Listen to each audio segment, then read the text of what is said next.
केशसासुरमणुसिन्धुवन्दितं दोदधायिकं ममलं पनमामि वर्धमानं तीर्थं धम्मस्कर्तारम् से पुण्यतीर्थयरे ससौवसिद्धे विशुद्धस्वभावे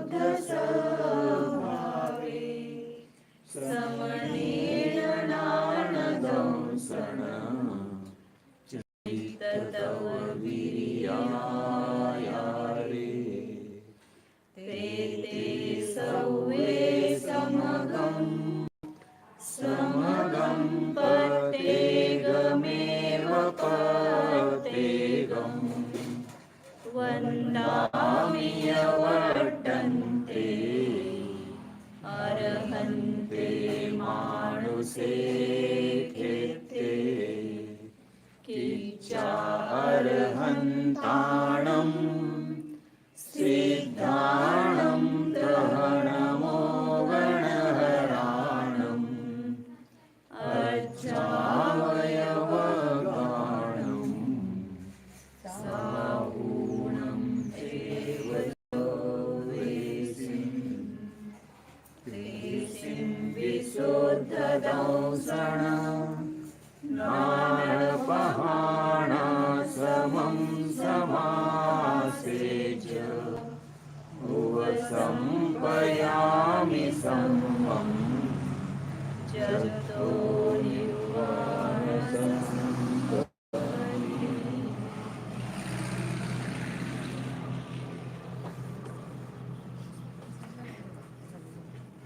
जय बोलो कुंद कलिकाल सर्वज्ञ कुंद कुंद आचार्य देव की जय। जय बोलो अध्यात्म अमृतचंद्र आचार्य देव की जय। जय बोलो आचार्य जयसेन देव की जय। जय बोलो चातर चक्रवर्ती आचार्य शांति सागर जी महाराज की जय। जय बोलो प्रातः स्मरणीय गुरुदेव समंत भद्रमुनि महाराज की जय। जय बोलो परम पूज्य आचार्य प्रवरेक्षण सुंदर सागर जी महाराज की जय। जय बोलो परम पूज्य मम दीक्षा गुरु वात्सल्य सिंधु आचार्य श्वेत सागर जी महाराज की जय। जय बोलो परम पूज्य श्वेत सागर जी महाराज की जय। मुनि संत की जय। श्री कुंद कुंद आचार्य विरचित प्रवचन सार परमागम है। इसमें 71 नंबर की गाथा चल रही है। कल 70 नंबर की गाथा पढ़ी थी अपन ने। यहाँ पर पीछे के 2 गाथाओं में ये बताया कि इंद्रिय सुख का साधन और उसका स्वरूप क्या है, ये बताए ना। इंद्रिय सुख का साधन क्या है? शुभोपयोग, क्योंकि शुभोपयोग से पुण्य का बंध होता है और उस पुण्य का उदय आने पर इंद्रिय सुख मिलता है। और उस इंद्रिय सुख शुभोपयोग के प्रसाद से 3 गति में जन्म होता है, ऐसा बताया था कल, तिर्यंच, मनुष्य और देवगति में। शुभोपयोग के निमित्त से वहाँ पर मतलब जो पुण्यंद हुआ वहाँ से उनको पर्याय प्राप्त होती है। अब आगे बता रहे हैं कि उत्थाने का पढ़ते पहले 71 नंबर का था कि उत्थाने का अत एवं इंद्रिय सुखम उत्क्षिप्य दुःखत्वे प्रेक्षिपति। इंद्रिय सुख को अब क्या बताते आगे, इंद्रिय सुख को उठा करके उत्क्षिप्य सुख में से उठाया और उसको दुःखत्वे प्रक्षिपति, उसको दुख में डाल दिया। जैसे वो कहते हैं धर्म किसको कहते हैं कि जो धर्म दुख में से उठा करके सुख में रखता है। इसी प्रकार यहाँ पर इंद्रिय सुख सुख नहीं है बताना है। इंद्रिय सुख वास्तव में सुख नहीं है, क्योंकि सुख का लक्षण उसमें पाया नहीं जाता है। सुख का लक्षण हम शुभ उपयोग के इससे मिला हुआ इंद्रिय सुख देखते हैं। इंद्रिय सुख में आकुलता ही रहती है। तो जिस प्रकार मतलब इंद्रिय सुख सुखाभास है, सुख नहीं है। जिस प्रकार वो कहते हैं ना घी है, घी बेचते लोग डिब्बे घी के और उसमें डालडा मिक्स कर देते हैं, तो डालडा का ऐसा गोला गोला ही उसमें पाया जाता है। तो जिस प्रकार वो कोई घी है उसमें डालडा मिक्स किया है, तो डालडा को तुप में से निकाल करके सफ़ेद सफ़ेद गोला दिखाई देता है, उसको निकाल करके तुप जैसा लगता था पहले, लेकिन अब उसमें से निकाला और विवेकी व्यक्ति ने क्या किया, उसको पहचाना कि ये तो घी नहीं है, ये तो डालडा है, इसलिए उसमें से निकाल करके यह धूप नहीं करके बाहर डाल दिया उसको, अलग पात्र में उसको रख दिया, उस डालडे के गोले को। उसी प्रकार आचार्य यहाँ पर इंद्रिय सुख जो है ऊपर ऊपर से हमें कैसा दिखाई दे रहा है, सुख जैसा प्रतिभाषित हो रहा है, लेकिन विवेकी लोग जो है, ज्ञानी लोग हैं, वे जानते हैं कि इंद्रिय सुख वास्तव में सुख नहीं है, क्योंकि जब भी हम इंद्रिय सुख भोगते हैं तो वहाँ हमें आकुलता होती है, चिंता होती है, अतृप्तिजनक भाव होता है, इसलिए वो सुख कैसे कहेंगे उसको। सुख वो है कि जहाँ पर निराकुलता हो, लेकिन यहाँ निराकुलता नहीं पाई जाती है। इंद्रिय सुख को आचार्य ने उसमें सुख में से निकाला, सुख के डिब्बे निकाला इंद्रिय सुख को।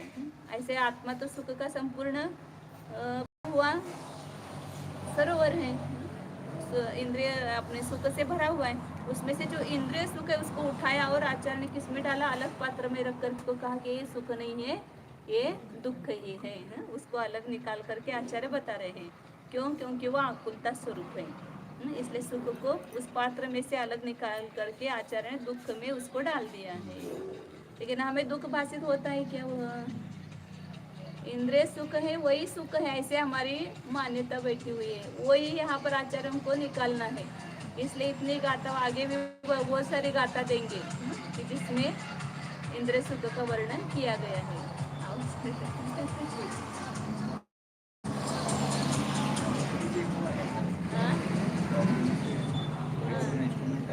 चालू करके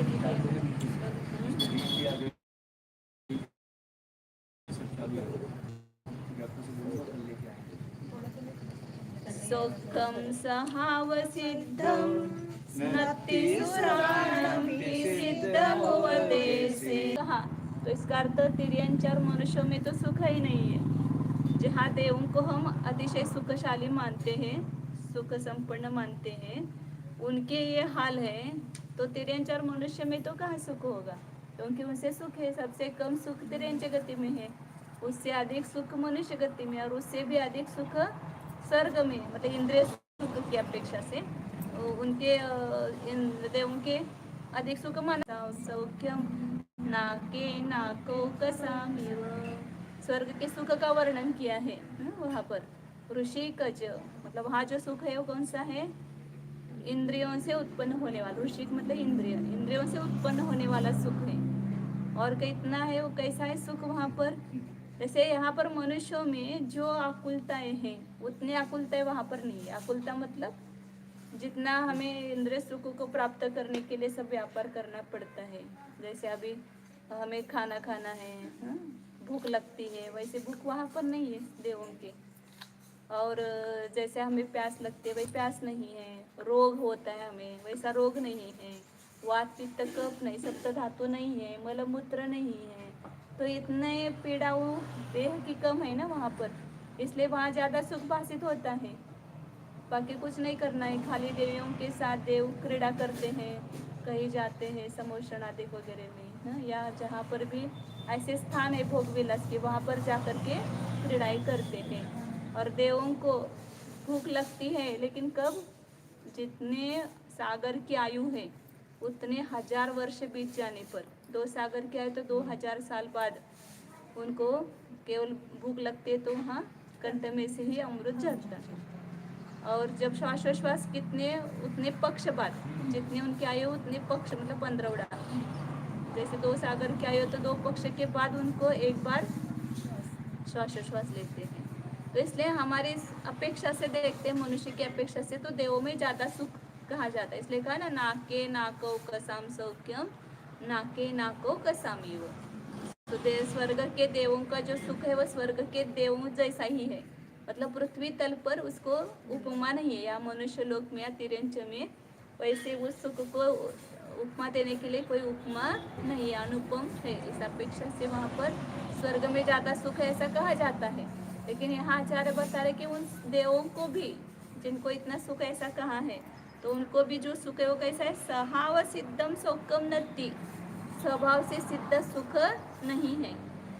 वहाँ पर जो सम्यक दृष्टि है उनको उतना आंशिक सुख, आत्मिक सुख मिलता है, लेकिन सामान्य मिथ्या दृष्टियों की बात है। कि उन मिथ्या दृष्टियों को स्वाभाविक सुख नहीं है। ते फिर क्या करते वे? ते वे देह वेदनट्ठा, वे शरीर की वेदना से आर्त होते हुए, मतलब विषय भोग की इच्छा है उनको, स्पर्शेंद्रिय जनित, मैथुन सेवन की इच्छा होती है, देवांगनाओं के साथ क्रीड़ा करते हैं, तो वो शरीर की वेदना से आर्त होते हुए, पीड़ित होते हुए रम्येषु विषयेषु रमन्ति, रम्य विषयों में रमते हैं, नृत्य देखते हैं, गाना सुनते हैं और भी हाव भाव विलास सब देखते हैं, देवियों का। तो इन सब क्यों देखते हैं, रम्य विषयों में क्यों रम्मान होते हैं? तो वेदना है इसलिए तो रम्मान होते हैं ना। जो सुखी है उसको ये कुछ करने की जरूरत नहीं पड़ती है, तो इसी से वो सिद्ध है कि उनको भी स्वाभाविक सुख नहीं है, स्वर्ग के देवों को भी स्वाभाविक सुख नहीं है।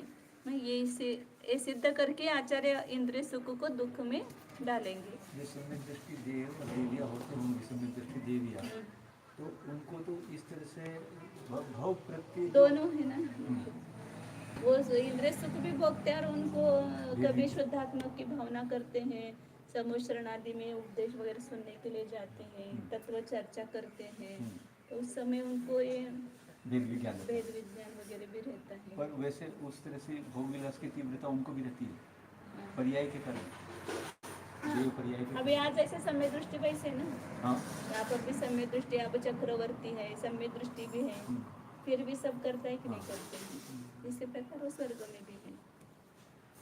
टीका पढ़ने इसको। इंद्रिय सुख भाजनेषु ही प्रधाना दिवोकसः, इंद्रिय सुख के पात्र जो है, मतलब इंद्रिय सुख से युक्त जीव, उनमें प्रधान कौन है? दिवौकस। दिवौकस मतलब भी स्वर्ग देव, मतलब दिवा स्वर्ग जिनका निवास स्थान है, ओकस मतलब निवास स्थान, वनौकस। हाँ, वनौकस मतलब वन में रहने वाले, ऐसे देवौकस मतलब स्वर्ग में रहने वाले, मतलब देव। इंद्रिय सुख के में प्रधान कौन है? देव है, मतलब उनको इंद्रिय सुख मुख्य रूप से है। तेषामपि स्वाभाविकं न खलु सुखमस्ति, प्रत्युत तेषां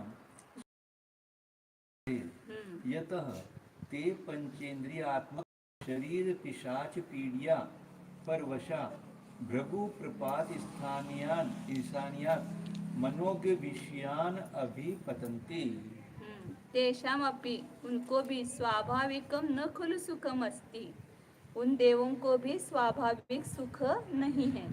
प्रत्युत उल्टा क्या है? स्वाभाविकम दुखम एवं अवलोक्यते, स्वाभाविक सुख नहीं, उल्टा उनको स्वाभाविक दुख ही है, क्योंकि दुख से पीड़ित होते इसलिए तो रममान होते ना, इसलिए यतः, क्यों स्वाभाविक दुख है कैसे जाना आपने? तो यतः जिस कारण से वे पंचेंद्रियात्मक शरीर पिशाच पीड़या, कैसे शब्दों का प्रयोग किया देखो। पंचेंद्रियात्मक शरीर, शरीर कैसा है? 5 इंद्रिय स्वरूप, और वो कौन है? पिशाच, बैठने नहीं देता है। चलो काम करो, उठो, अभी चाय नाश्ता भोजन, फिर एक के पीछे एक शरीर की सेवा ही करते रहो। कितने ही सेवा करते शरीर की, मुझे भी कल पाता है कि तेरे को सुबह 1 घंटा जाता है, शाम को 1 घंटा जाता है, इस शरीर की सेवा। तो शरीर की पिशाच की पीड़ा सहन नहीं होती है, तो उसके लिए पीड़या परवशाह, पराधीन हो करके भृगु प्रपात स्थानीयात मनोज्ञ विषयन अभिपतंती, जिस प्रकार से पर्वत पर से छलांग लगाते हैं ना, वही जब उसको पीड़ा नहीं सहन होती है, आत्मघात करना है, तो पर्वत से नीचे गिर जाता है। ऐसे ये जो प्रपात शब्द है, अत्यंत दुख से घबरा कर आत्मघात करने के लिए पर्वत के निराधार उच्च शिखर से गिरना, वो भृगु प्रपात गिरना। या कहीं कहीं वो अन्य लोगों में पर्वत गिरना वो उनका धर्म भी माना जाता है, वो समाधि भी मानते हैं उसको, वैकुंठ में चला जाता है या समाधि लेने के लिए। लेकिन यहाँ भृगु प्रपात में जैसे ऊपर से छलांग लगाता है पर्वत पर से, ऐसे ही ये शरीर रूपी पिशाच की पीड़ा सही नहीं जाती है। जैसे वो पिशाच सब काम करवाता है ना उससे, उसी प्रकार ये शरीर भी आपसे अपने से क्या करता है? सब काम करवाता है, उल्टो ये चाहिए ना, वो चाहिए मुझे, तो मनोज्ञ विषय न विपतंती, कहाँ पर गिरते हैं? मनोज्ञ विषयों में, इंद्रियों के अनुकूल ऐसे इष्ट विषयों में अभिपतंती, उसके ऊपर हल्ला करते हैं।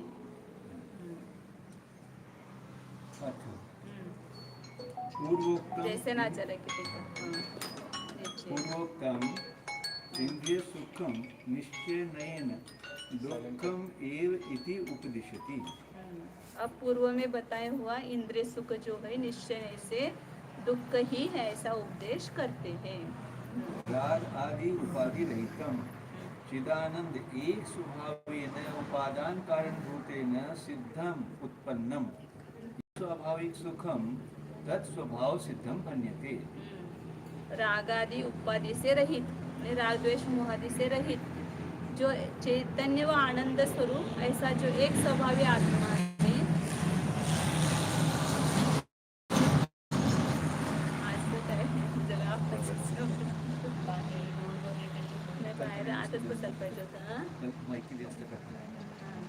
माइक भी हो तो भी इसकी आवाज आएगी ना, अंदर ही बैठना चाहिए, बाहर चिदानंद एक स्वभावेन उपादान कारणभूतेन, चैतन्य व आनंद ही जिसका एक स्वभाव है, ऐसे उपादान कारणभूत मतलब अपना स्वभाव ही जिसका उपादान कारण है, ऐसे उससे उत्पन्न होने वाला जो स्वाभाविक सुख है, तत्स्वभाव सिद्धम पण्यते, उस सुख को क्या कहते हैं? मतलब स्वभाव से उत्पन्न हुआ, अपने स्वभाव को जान करके जो सुख उत्पन्न हुआ है उसको स्वभाव सिद्ध सुख कहते हैं। जो 5 इंद्रियों के विषयों के भोग से उत्पन्न हुआ उसको इंद्रिय सुख कहा, पर स्वभाव को जान करके जो सुख होता है उसको स्वभाव सिद्ध सुख कहते हैं, कहा जाता है। आस्ता मनुष्यादीनां सुखम देवेंद्र आदीनाम अपि नास्ति उपदिष्टम उपदेशे परमात्मे। मनुष्यादिकों को तो सुख दूर रहो, मतलब मनुष्यों को तो है ही नहीं सुख, इंद्रों के देवों के सामने क्या है सुख? अपना कुछ भी नहीं है ना। देवों के एक एक करते एक, तो इंद्राणी के गले में जो एक रत्न रहता है पूरे चक्रवर्ती की संपदा से ज्यादा मूल्यवान होता है, कहते वो एक रत्न। तो इसलिए कहते कि देवेंद्र आदिकों मनुष्यों को तो दूर रहो, देवेंद्र आदिकों को भी वास्तव में सुख नहीं है। इति सिद्धम, इस प्रकार उपदिष्टम उपदेशे परमागमे में कहा है। तथा भूत सुख अभावात् ते देवादयः देहे वेदना अर्थः पीडितः कथर्थिता सन्तः रमन्ते विषयेषु रम्य आभासेषु। मनुष्यादिकों को है, हो गया ना वो।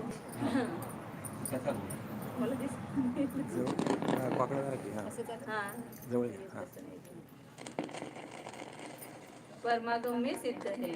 तथा भूतम सुखाभावात् ते देवादयः ते देह वेदनार्थाः पीडिताः कदर्पिताः, उस प्रकार के सुख का अभाव होने से, उस प्रकार के सुख का अभाव होने से वे देवादिक जो हैं देह वेदनार्थाः, देह की वेदना से पीड़ित होकर रमनते, रम्याभासा से रमिशों में रममान होते हैं। आता विस्तार, ये छान ऐकत आहे, खूप छान आहे उदाहरण। ये बहुत अच्छा उदाहरण सबको पढ़ा हुआ है, फिर बहुत आनंद आएगा। अर्थ विस्तार। अधोभागे सप्त नरक स्थानीय महा अजगर प्रसारित मुखे कौन चतुष्केतु क्रोध मान माया लोभ स्थानीय सर्प चतुष्क प्रसारित वदने देह महाअंधकूपे पतित सन कश्चित पुरुष विशेषः संसार स्थानीय महारण्य मिथ्यात्वादी कुमार्गे नष्ट सन मृत्यु स्थानीय हस्ति भयेन आयुष।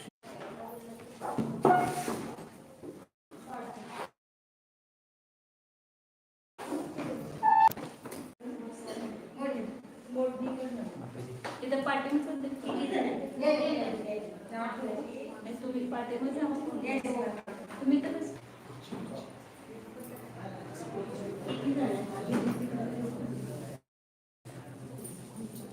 ब्रेड पण त्याच्यावर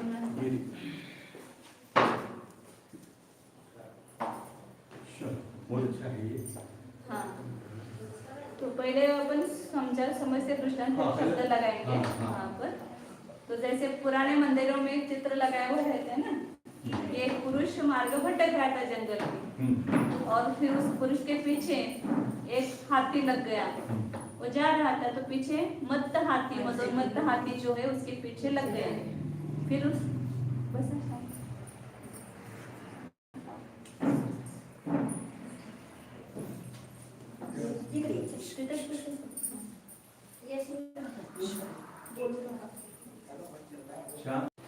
तो उस पुरुष के पीछे एक मदोन्मत्त हाथी लग गया था। तो डर से वह हाथी के डर से दौड़ते हुए गया आगे वो व्यक्ति, और फिर अब उसको बचने का कुछ उपाय नहीं दिख रहा था। तो वहाँ एक बड़ का लटक गया। फिर वो हाथी वो लटक रहा था। तो उस पेड़ पर एक मधुमक्खियों का छत्ता था, उसके नीचे एक अंध कुआं था और उस अंध कुएं में बीच में एक अजगर था और 4 कोने में 4 सर्प थे। अब वो हाथ ऐसे पकड़ करके लटक रहा था, ऊपर मधु का छत्ता था। तो फिर वो उसका ऊपर ऐसा मुंह हो गया, तो ऊपर के मधु छत्ता में से एक मध का बिंदु उसके मुंह में गिरा। एक मुंह का मध का बिंदु को गिर गया। गिरते उसको हाँ बहुत अच्छा है, उसमें वो आसक्त हो गया।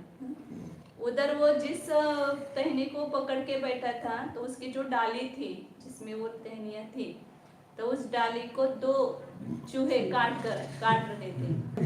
उधर हाथी उस पेड़ को हिला रहा था, वो उधर 2 चूहे उसको काट रहे थे।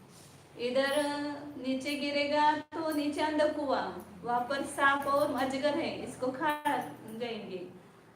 और ऐसे उसकी कितनी मतलब विकट अवस्था थी उसकी। लेकिन वो मध का एक एक बिंदु उसके मुंह में गिर रहा था तो उसमें आसक्त था।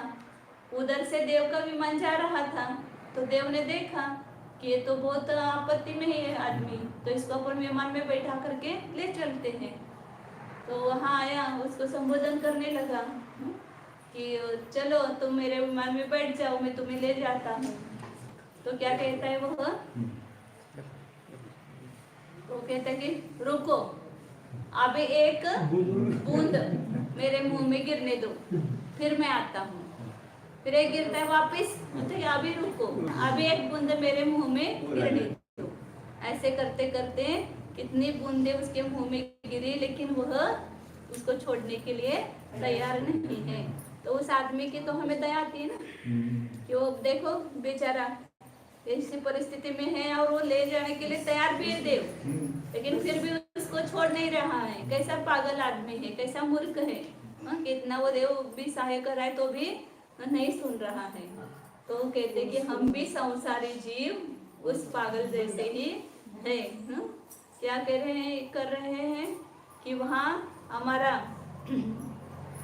हम भी, हमारे पीछे भी कौन लगा है, मदोन्मत्त हाथी। हमारे पीछे भी मोह लगा हुआ है और उस मोह को डर करके हम जा रहे हैं। उसको हमारी ये आयु कर्म जो है उसको हमने पकड़ा है, लेकिन वो आयु कर्म भी 2 जो है उसको काट रहे हैं, उस डाली को, आयु कर्म रूपी डाली को उसको पकड़ के बैठे ना। लेकिन उसको शुक्ल पक्ष और कृष्ण पक्ष देखते देखते 1 साल बीत गए, कितने 1 महीना बीत गए, 2 महीने बीत गए, 3 महीने बीत गए, 4 महीने समाप्त हो गए। देखते देखते समाप्त हो गए कि नहीं हो गए 4 महीने।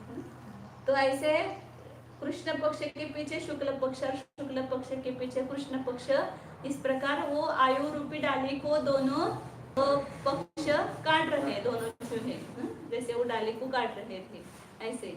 और हमने इस नीचे क्या है, नरक है, अंध कुआं मतलब 4 सापुलर गतियां हैं और वो गिर जाता है तो नरक निकोदादिक में गिर जाता है, प्राप्त होता है। उधर वो मतलब जैसे मधु की बिंदु, मतलब ये हमारे 5 इंद्रियों के विषय भोग हैं, उस विषय को भोगने में इतने आसक्त हम हैं।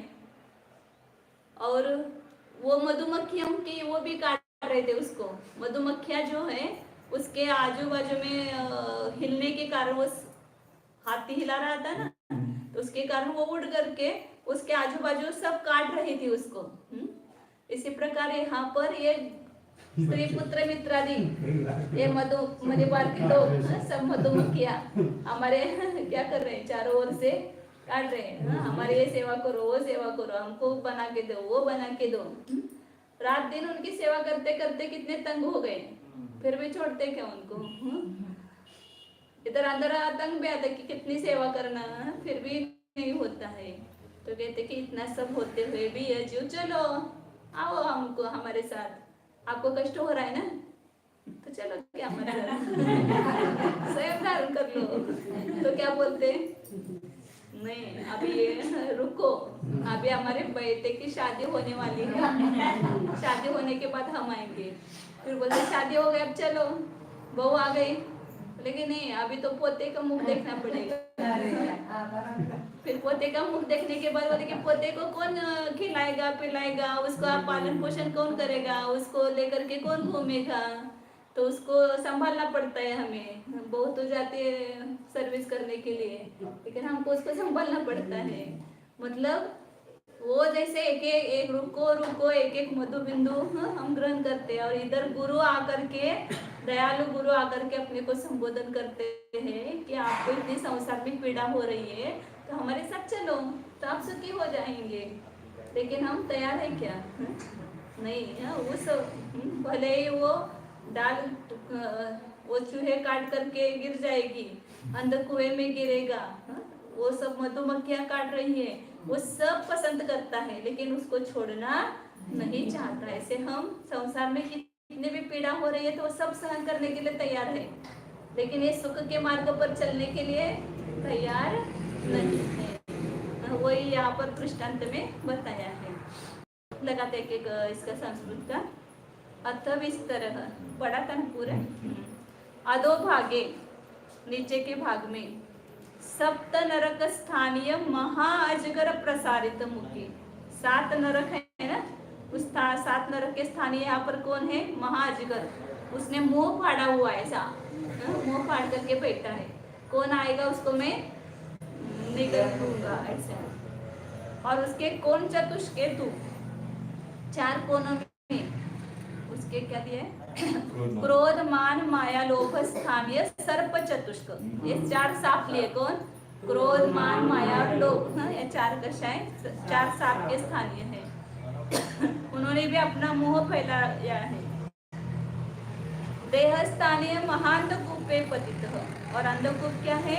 शरीर अंधकूप है, उसमें ये गिरा कश्चित पुरुष विशेष, ऐसा कोई पुरुष विशेष। संसार स्थानीय महारण्य, महारण्य मतलब क्या? संसार। ये महाजंगल है, इस जंगल में घूम रहे ना।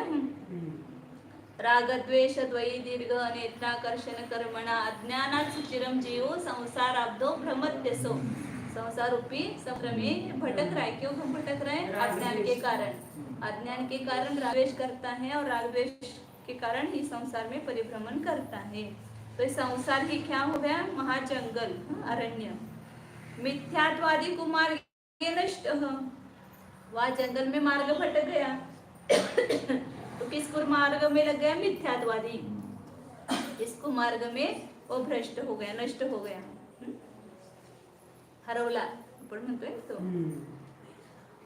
मृत्यु स्थानीय हस्ती भयेन आयुष कर्म स्थानीय साटिक विशेषे। मृत्यु के स्थान कौन है? हाथी।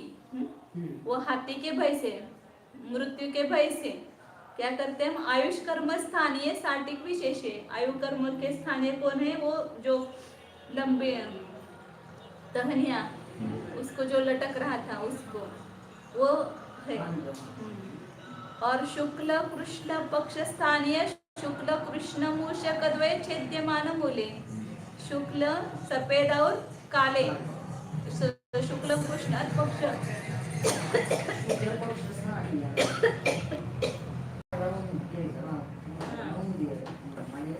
जो दो चूहे काट रहे थे ना, एक सफेद था और एक काला था, तो एक शुक्ल पक्ष का प्रतीक और एक कृष्ण पक्ष का प्रतीक है।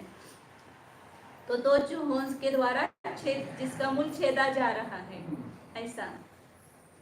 और व्याधि, यहाँ पर व्याधि हो रही है शरीर में, कितनी पीड़ा हो रही है, वो मधुमक्षी का वेष्टित है, मधुमक्खा से वेष्टित है। ऐसे उसको लग्न उस आयु हाँ मृत्यु स्थान है, बराबर।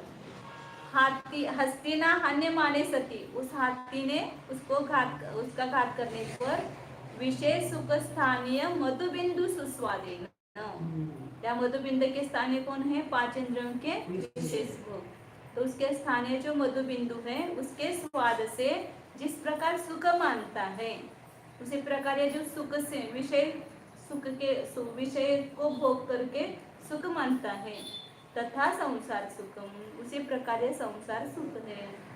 पूर्वोक्त मोक्ष सुखम तो तद विपरीतम इति तात्पर्यम, पूर्वोक्त जो मोक्ष सुख है उससे विपरीत है, इसका तात्पर्य है।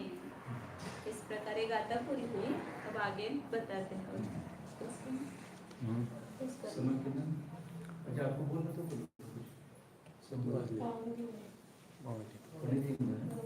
बस कर से खांसी आ गई।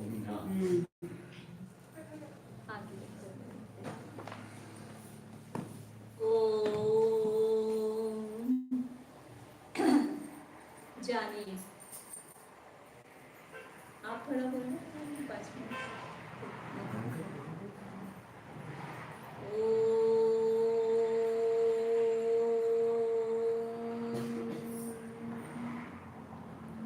जानिए, यह मैं शुद्ध चैतन्यमय जीव ही हूँ, अनादि अनंत एक अखंड ही हूँ। देखिए अपने को, भीतर देखिए, इसी शरीर में ये अपना ध्रुव चैतन्य स्वरूप आत्मा विराजमान है। उसमें अपने उपयोग को लगाइए और यही मैं हूँ ऐसी प्रतीति कीजिए। जो चैतन्य है वह मैं, जो आनंद स्वरूप है वह मैं हूँ। यह मैं चैतन्य और आनंद का पिंड हूँ, सच्चिदानंद स्वरूप हूँ, अनादि अनंत ध्रुव हूँ, एकत्व विभक्त स्वरूप हूँ। देखिए अपने को, शब्द नहीं सुनना है, भीतर की सुंदर वस्तु है, त्रिलोक सुंदर वस्तु है, जिसमें सुख भरा हुआ है। ऐसी सुखमय वस्तु में अपनत्व कीजिए। सुख के लिए इस जगत की तरफ देखने की आवश्यकता ही नहीं है। इस मेरे ध्रुव चैतन्य में आत्म प्रदेशों में सुख भरा हुआ है, सुख का सागर है, सुख से भरा हुआ है। देखिए अंदर, जब भी अपने उपयोग को बाहर से हटाकर निज आत्मा में लगाते हैं तो वह सच्चा स्वाभाविक सुख उत्पन्न होता है। इंद्रियों के विषयों को सेवन करने से जो सुख होता है वह वास्तविक सुख नहीं है, वह सुखाभास है, आकुलता सहित है। आत्मिक सुख जो है वो निराकुल है, विषयातीत है।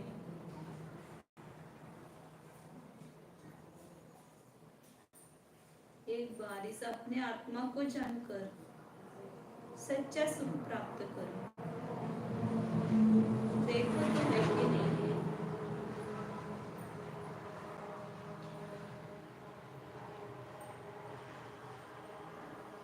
पर निरपेक्ष, स्वतंत्र, स्वाधीन सुख इस आत्मा के अवलंबन से ही मिलता है। यह आत्मा ही देह देवालय है, सुखमय परमात्मा है। उसका निर्णय करके प्रतीति कीजिए। मैं हूँ, मैं चैतन्यमय ही हूँ, मैं सुखमय ही हूँ।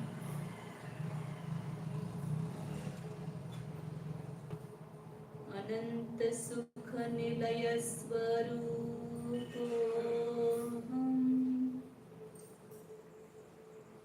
सदानंद स्वरूपोऽहम्, सहजानंद स्वरूपोऽहम्, परमानंद स्वरूपोऽहम्, शुद्धोऽहम्, एकोऽहम्, ध्रुवोऽहम्, ॐ।